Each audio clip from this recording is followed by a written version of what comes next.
Depois de uma queda de mais de 20% ao longo do ano de 2023, Vamos reportou seus resultados referentes ao quarto trimestre do ano de 2023 e a gente vai tentar entender aqui um pouquinho se a ação continua sendo atrativa, o que aconteceu para essa queda acontecer e também falaremos um pouco das expectativas para 2024. Se você quiser saber qual que é a nossa recomendação para as ações da Vamos, eu sugiro que você fique até o final desse vídeo. O Luizão pode rodar a vinheta.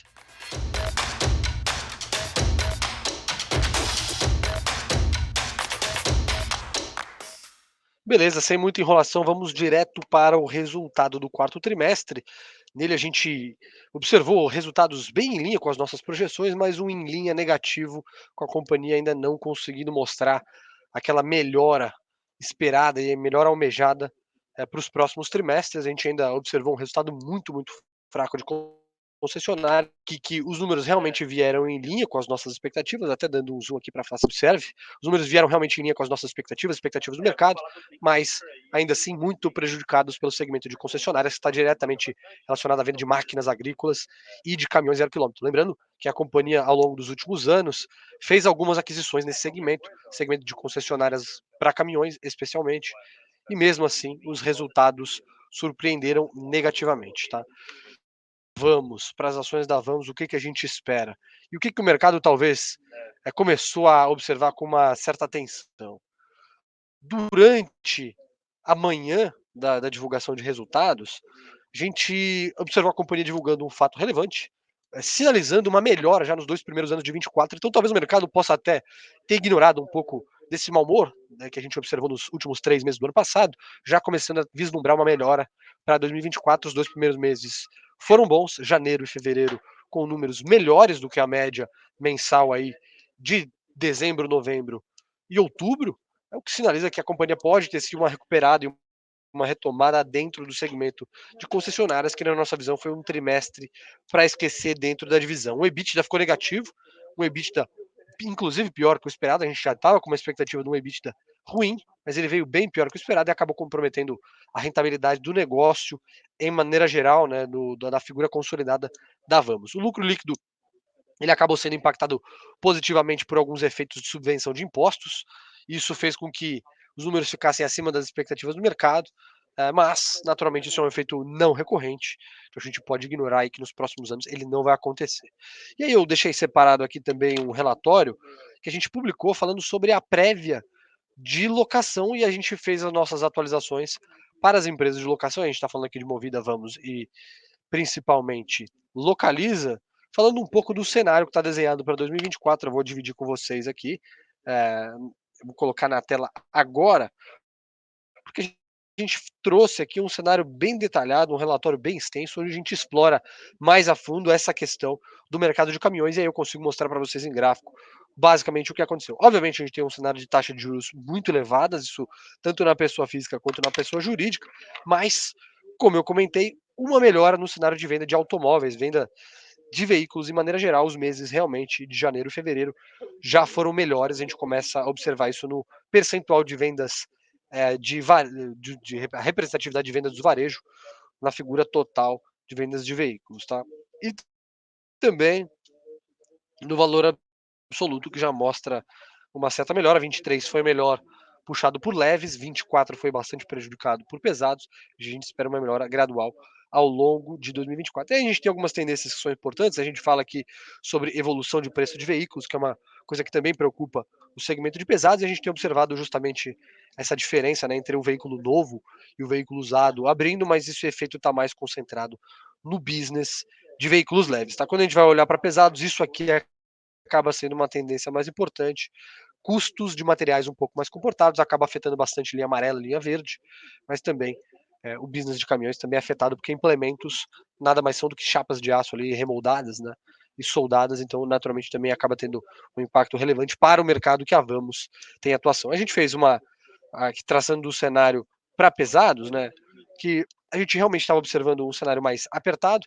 Isso aqui está muito relacionado, né, a gente fala do yield da Vamos, que é basicamente o quanto ela consegue extrair de valor percentual em relação ao que ela tem de imobilizado implantado em cada contrato mês a mês. A gente consegue ver que tem uma correlação muito grande com o yield da NTNB, que seria aquele IPCA mais dos tesouros ali de vencimentos de 5 anos. A gente tem observado uma acomodação nesse patamar, mas ainda um patamar de rentabilidade adequado na nossa visão, que mostra que a Vamos não tem sofrido nada além do que o mercado tem correspondido, tá? Então acho que isso é bastante importante de dizer.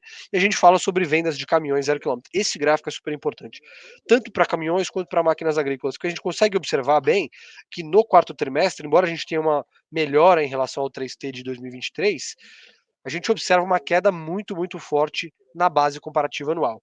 A gente tem que lembrar que 2022 foi um ano de pré-compra, um efeito de pre-buy, que a gente chama aqui, onde os compradores de veículos aproveitaram ali de uma da proximidade da mudança de regulamentação de controle de poluentes, o Proconv P7 para o Proconv P8, que a gente sabia que ia gerar um aumento no preço dos caminhões, eles aproveitaram para fazer anteciparem as compras ali no quarto TRI de 2022.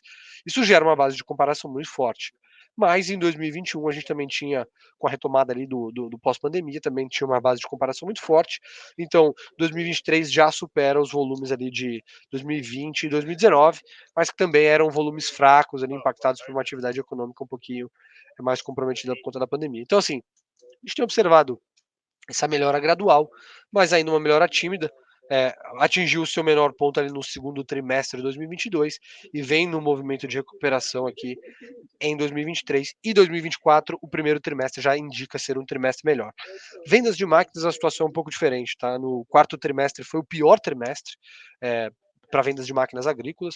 Naturalmente é um business que sofre muito ali dentro da divisão de negócios de concessionárias da Vamos, muito impactado principalmente por uma expectativa do produtor agrícola, principalmente do Centro-Oeste, de uma expectativa menor de produção de grãos, possível quebra de safra, e também de um aumento de custo de insumos, principalmente fertilizantes e combustíveis. Tá? Então isso acabou tirando um pouco da margem do produtor, naturalmente ele fica menos disposto a fazer investimento, com a expectativa de uma demanda mais fraca e também vai gerar volumes naturalmente mais fracos, o cara acaba fazendo menos investimento. Então a gente tem observado isso se refletindo aí nas vendas de máquinas em 2023, tá?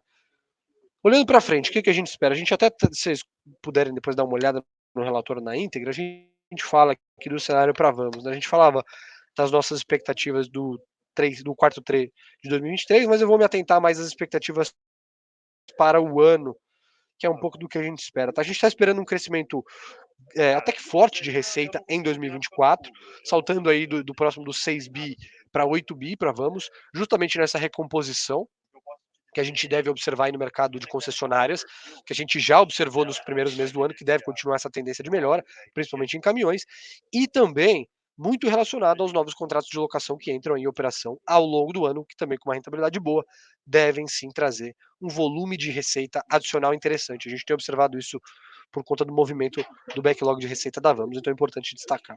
Tá? Então a gente espera uma melhora também na margem EBITDA, porque essa margem, essa contribuição do business de locação, ele cresce na figura consolidada, então a gente gera um aumento aí de quase 2 pontos percentuais na margem EBITDA da Vamos projetadas para 2024. A gente ainda continua enxergando a companhia como atrativa, a gente está observando o Vamos hoje negociando algo próximo a 10 vezes lucro, que é bastante modesto para uma companhia que tem crescido o seu lucro de maneira composta aí, numa velocidade forte, né, desde que fez o IPO e até antes, se a gente for pegar os dados históricos, e parece ter um 2024 já numa tendência de melhora. Juros caindo ajuda, contratos de locação que foram adicionados no final aí no segundo semestre ajudam, e a integração com o Grupo Petrópolis também ajuda depois da capitalização do follow-on. Então a gente está com um cenário ainda, eu diria que de certa forma, otimista dentro do preço que a gente observa hoje em tela. Tá? Basicamente era isso que eu tinha para passar de mensagem para vocês. Obviamente o mercado repercutindo aí os resultados de Vamos, as ações chegaram a devolver ali parte da alta que foi observada antes do call de resultados, justamente por conta talvez dessa taxa de aceleração do business de locação diminuindo e também por conta do business de concessionárias ainda prejudicado. Mas a gente acha que 2024 essa melhora deve acontecer e por isso a gente continua aqui com a nossa recomendação de compra. Espero que você tenha gostado. Se você gostou, deixa aqui nos comentários se tiver qualquer sugestão de vídeo que você quer que a gente traga aqui no De Frente com o Analista. Lembrando que eu sou analista de transportes e indústria, então qualquer empresa dentro desse segmento você pode comentar que a gente traz, se possível, para você a análise tanto dos resultados quanto das expectativas de 2024. Nos vemos agora no próximo programa. Forte abraço e até mais.